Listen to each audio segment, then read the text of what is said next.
Daily Telegraph, Nick. Yeah, so the Telegraph have army wives force MoD U-turn over housing.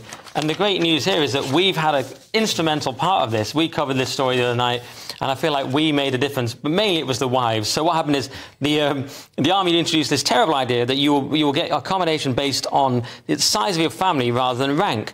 And so this was always it was a more meritocratic thing. You got your rank, you earned the rank, and you earned the slightly bigger house. And this is all good. This is the British way. But they tried to get rid of this, and everyone incredibly unpopular, so unpopular that the wives have said no, we're not doing it, and it's actually being reversed. And so the wives have forced through the non-egalitarian. That's amazing. Could this be the dawn of a bright new era? Because they want a bigger house. It's the one thing they like more than egalitarianism. But I mean, it is interesting, isn't it? Because 100 years ago, that would have never. That would have just been self-evidently nonsense. Even 60 years ago, it is kind of what the welfare state has delivered, though, right? In a way, I mean, not within the army, but the idea that essentially you get a larger house depending on how many kids. Perverse incentive. Yeah.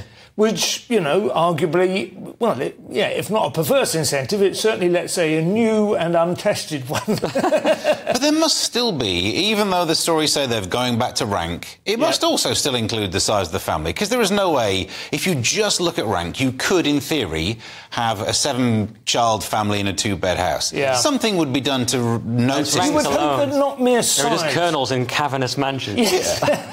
But you would hope, other than size, there would be other, you know, quality of fixtures and fittings, I suppose, or availability of staff, or possibly a south-facing garden. I don't know. There's all sorts of ways you can tweak it, aren't there, to make it more appealing. And also, these are army wives. They probably want a good acoustics for all that singing they do. Yes, that's true. I seem to remember Brown and Blair swapped houses, didn't they, when they were on Downing Street, just on family size.